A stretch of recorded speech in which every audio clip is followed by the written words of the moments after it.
Muito boa tarde a todas e todos. Muito boa tarde, antes de mais, ao António Baldaia.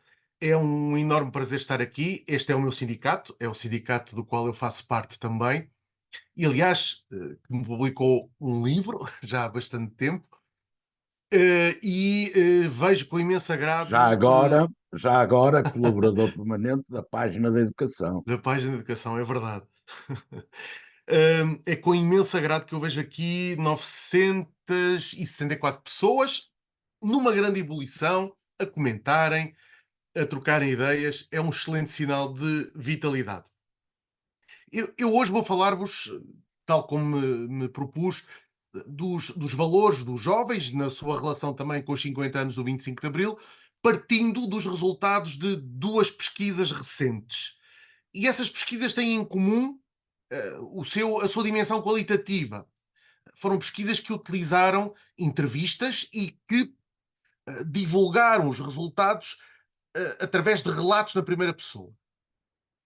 Isto é, houve essa preocupação de coloquialidade, de interpelação ao leitor e de acesso aos depoimentos dos entrevistados que se apresentam na primeira pessoa. O que também dá a possibilidade a cada um e a cada uma de fazerem as suas leituras e as suas interpretações e de poderem usar esse material. Deixem-me só mostrar-vos rapidamente essas publicações. Esta é de 2023, do ano passado, chama-se Percursos Inesperados de Jovens Mulheres das Classes Populares. Falarei já deste livro em seguida. Percursos Inesperados porque, como aliás se prende das intervenções dos meus estimados colegas, a sociologia ainda olha como inesperado o percurso escolar com sucesso de quem vem de meios socialmente desfavorecidos, quem vem das classes populares. Refere-se a estes trajetos como inesperados ou como trajetos de contratendência, o que quer dizer que a evidência sociológica mostra ainda um forte peso da reprodução das desigualdades através da escola. Este é um livro, o outro saiu há 3 semanas e chama-se Portugal Esquecido. Coordenei este livro com a Catarina Martins. É um livro que tem mais de 20 autores e que aborda muitos temas, alguns deles relacionados com os jovens, como terei ocasião de abordar. Vou então partilhar a tela, como se diz. Vamos começar com o livro Elas. O Manuel de Barros, que é um poeta brasileiro, diz que às vezes há histórias tão verdadeiras que parecem inventadas. É o caso das histórias destas, destas jovens mulheres, destas jovens estudantes. Deixem-me contar a história da história, das histórias, digamos assim. Todos os anos, como professor universitário, deparo-me com, geralmente são mulheres, são jovens estudantes, oriundas de famílias desfavorecidas quer do ponto de vista económico, quer do ponto de vista da escolaridade dos pais, aquilo que nós poderemos chamar de capital cultural, e que todavia são excelentes alunas. Isto acontece ano após ano. E acontece quer na licenciatura, quer no mestrado, quer no doutoramento. E por isso eu achei que tinha chegado à altura de refletir um pouco sobre elas. E durante um ano entrevistei várias vezes, em várias sessões, deu muitas e muitas horas de entrevista, 6 dessas estudantes. Essas seis Parabéns, estudantes, não é mesmo? essas seis estudantes eram, como eu referi, oriundas das classes populares e todas elas tinham ótimos resultados escolares. Então eu queria perceber o que é que acontece, o que é que permite que não só tenham chegado ao ensino superior, como tenham tido ótimos resultados. E utilizei para isso esta abordagem compreensiva, isto é, as entrevistas têm a vantagem, assim se pretende, de ser uma metodologia não violenta, de escuta ativa, de escuta atenta, sem impor juízos de valor, como ainda há pouco o João C. das Nunes referia, e baseada num pacto de confiança. Isto é, a qualquer momento elas poderiam interromper a sua participação, no final, elas seriam capazes de rever todo o material transcrito e escreveriam as suas próprias conclusões. E por isso o livro tem as minhas conclusões e as conclusões delas. Tem os depoimentos delas na primeira pessoa e tem a análise e a interpretação que eu faço. Aqui estão elas, são Elisa, são Cristina, são Filipa, Maria, Madalena, Marta, claro que são nomes antropológicos, entre 21 e 22 anos, origens sociais muito modestas, enfim, preocupei-me com o percurso, desde a mais tenra infância até à atualidade. E preocupei-me também em perceber o que é que os vários agentes de socialização, a família, a escola, as associações, os movimentos sociais, se é que estavam inseridos em alguns, as atividades de lazer e as instituições de enquadramento das práticas culturais, enfim, o que é que essas várias instâncias que transmitem valores, que transmitem orientações, que induzem comportamentos, o que é que elas, em que medida é que elas contribuíam para produzir socialmente a subjetividade de cada uma delas ao longo da diacronia, ao longo do percurso. E sem mais delongas, vamos a alguns desses resultados. Em primeiro lugar, foi possível verificar como as estruturas familiares estão a mudar. Isto é, todas estas jovens vivem em famílias onde a sua voz é escutada. Não que isso fosse um processo linear ou um adquirido à partida, mas foram espaços, muitas vezes interstícios, que elas foram conquistando. Por exemplo, falando aos pais de questões de intimidade e de sexualidade, envolvendo-os. Muitas vezes elas é que envolviam os pais, até os pais, os progenitores, os pais, enfim, masculinos, envolvendo-os numa discussão para a qual eles não estavam preparados, mas não hesitando em fazê-lo quando era necessário. Ou, por exemplo, criticando e tentando desmontar conceitos racistas. Estou-me a lembrar da Madalena, que dizia ao pai como é que você pode ser racista se foi um negro que o operou quando estava a morrer, quando emigrou, trabalhava no canal do Suez, teve um acidente de trabalho e foi um médico negro que o salvou. Ou quando Elisa adoestava aos pais por eles terem sentimentos homofóbicos, criando um espaço de discussão nas famílias. Isto é, as famílias já não são organizações onde os papéis sociais estão pré-estabelecidos e onde a autoridade vem do pater familias até aos jovens, são, pelo contrário, lugares bidirecionais no que toca à socialização e, por isso, são espaços de discussão, de negociação. A importância também dos espaços vazios que muitas vezes se oferecem às mulheres. Deixem-me ler aqui um pequenino excerto. É de uma delas, creio que é Madalena, que mora numa zona rural e que diz o seguinte: o meu pai era muito rígido com o meu irmão. Não queres estudar, vais trabalhar. Queres isto, tens de trabalhar para ter. Enquanto comigo foi diferente. Talvez os meus pais insistissem mais na minha educação porque, para os rapazes, especialmente no meu meio, há sempre uma solução que é a construção civil. As raparigas não. Ou se estuda ou viram domésticas. Mesmo olhando para as minhas amigas, eu tenho pessoas da minha idade que já têm essa vida. São domésticas, como a minha mãe, e têm o marido a trabalhar. E com crianças. E também da minha idade. E isso incomodava-me. Quer dizer, para os rapazes, o destino mais certo era a imigração, a construção civil. Para as raparigas, abria-se, apesar de tudo, uma certa margem. Claro que elas poderiam ser levadas ao papel doméstico, mas Madalena não quis. E aproveitou esse interstício, essa zona de incerteza, para ir estudar, porque os pais já possuíam alguns recursos, até porque o pai, como eu disse há pouco, tinha emigrado e isso era possível. A importância de terem um quarto só para si, um quarto seu, isto é, tem muito a ver com o 25 de Abril e tem muito a ver também com o ganho de poder de compra que estas famílias foram revelando ao longo do seu percurso.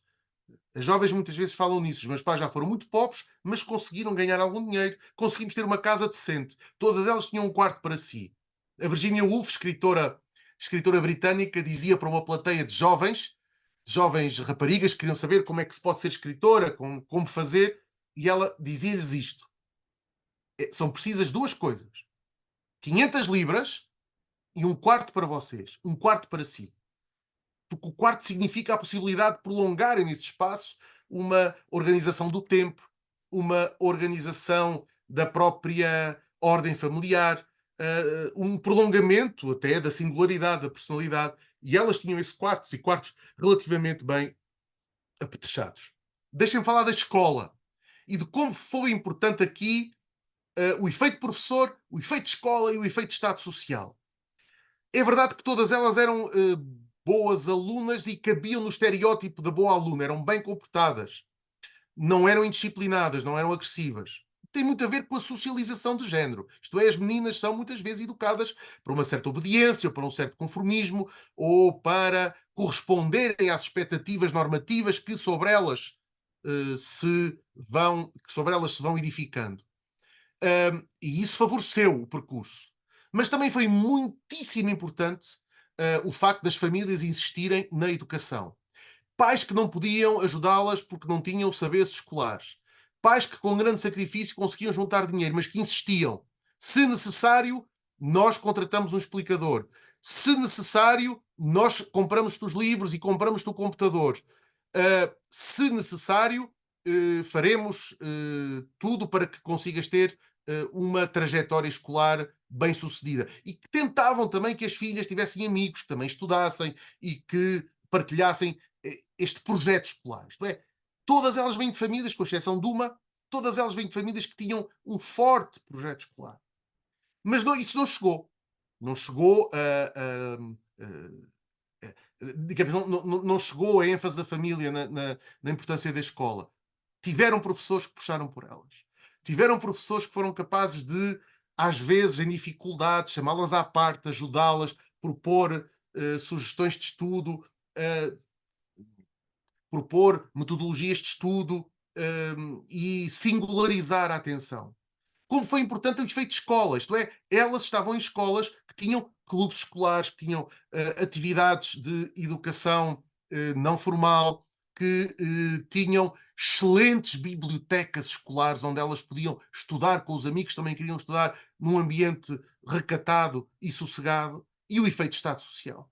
Todas elas usufruíram de bolsas de ação social. Estes três efeitos, efeito professor, efeito escola, efeito Estado Social, a que se juntam famílias com vocação, digamos, famílias orientadas para o projeto escolar, foram decisivos no facto de elas serem estudantes com sucesso escolar. Claro que nem tudo foram rosas. Muitas delas sentem uma enorme dívida para com os pais e sentem por isso uma ansiedade. Elas têm que ter bons resultados, não podem falhar. Os pais estão a fazer um esforço. E algumas desenvolvem, têm problemas de saúde mental, têm problemas de ansiedade, são medicadas. A sobrecarga feminina também conta aqui muito. Muitas delas estudavam, eram boas alunas, ajudavam também em casa, não é? E tiveram alguma dificuldade de integração no ensino superior. Uma delas diz que quando cheguei à faculdade parecia um mundo de estranhos. Eu não percebia o que as pessoas diziam, tinha que estar sempre com um dicionário. Sentia-me gozada porque falava com certos regionalismos. Ah, mas conseguiu, porque desenvolvia disposições de grande autonomia, de grande resistência, de grande capacidade de adaptação que já vinham de trás, que já vinham do seu percurso. Poderia continuar falando da política, da religião, por exemplo, a forma como vivem a religião. São católicas, com exceção de uma, mas a fé é vivida de forma muito individualizada, muito pessoalizada, sem atenção aos dogmas, sem atenção à hierarquia, desinstitucionalizando a relação que têm com a própria Igreja. E numa espécie de intermitência, às vezes ligam-se mais à comunicação com o sagrado, outras vezes desligam, não é? Ainda que algumas delas, inclusivamente, vão a Fátima, mas ir a Fátima é como um ritual. Enfim, a intimidade, a cultura e o lazer, a questão da intimidade muito importante. Todas elas fazem uma clara distinção entre sexualidade e conjugalidade. Uma coisa não tem a ver com outra, apesar de que a maior parte delas tem namorados estáveis e pensa, imagina que vão prosseguir com eles e que vão, enfim, formar família. Depois pedi-lhes para me trazerem os objetos que diziam respeito à sua vivência, aquilo que é a estética profana, a estética cotidiana, a estética nossa de todos os dias, os livros que liam, os legos, a importância dos legos, brinquedos que já tinham um pendor educativo, que as ajudavam a organizar certas disposições metódicas, não é? A importância da frugalidade. As mesmas sapatilhas, durante anos e anos, não tinham dinheiro para gastar em objetos supérfluos. Aliás, todas elas conseguem, de alguma maneira, metamorfosear esta ética austera, frugal, com ideias mais modernas de ecologia, de sustentabilidade, de reciclagem.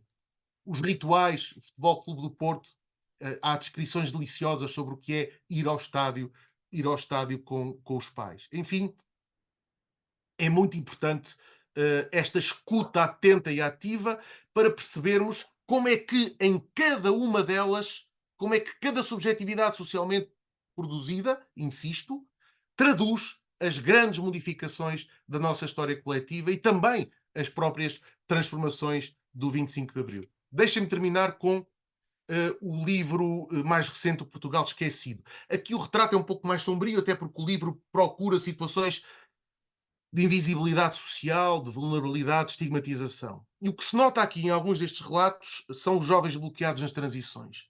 Por exemplo, os jovens que não têm possibilidade de prosseguir o ensino superior. Por exemplo, que tiveram um problema de doença mental e a doença mental não é tratada no ensino superior. Sabemos bem como há um déficit enorme de. Não há presença das instituições nos campos universitários. A minha faculdade tem uma psicóloga que vai 2 vezes por semana e que a minha faculdade tem 4.000 alunos e que partilha digamos, o auxílio aos estudantes com a Faculdade de Ciências ao lado, que tem outros 4.000 alunos.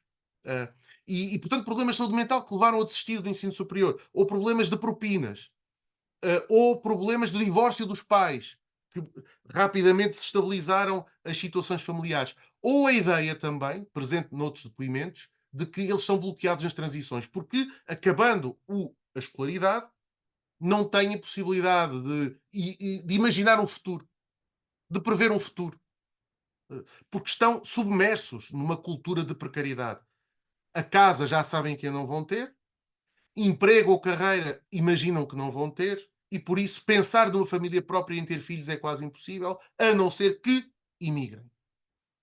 E queria dar-vos também esta noção de jovens que estão fartos de ser jovens, que querem transitar para a vida adulta, que querem superar estas transições eternas na qual parecem estar aprisionados. Termino com uma ideia sobre a sociologia que está presente nestes 2 livros, que perpassa estes 2 livros. Eu gosto de imaginar a sociologia como esta possibilidade solidária de me projetar na vida dos outros, no lugar dos outros, para com eles aprender, para os compreender e para imaginar a minha própria vida como outro. Dentro de uma sociedade desigual, claro, porque vivemos numa sociedade desigual. Mas este esforço de compreensão, este esforço de intersubjetividade, este esforço de sairmos de identidades blindadas, tribalizadas e essencializadas, é fundamental para que nesta possibilidade que o conhecimento das vidas das pessoas traz, possamos também, quem sabe, começar a imaginar, começar a desejar, a imaginar e a concretizar uma sociedade melhor, um país outro. Muito obrigado.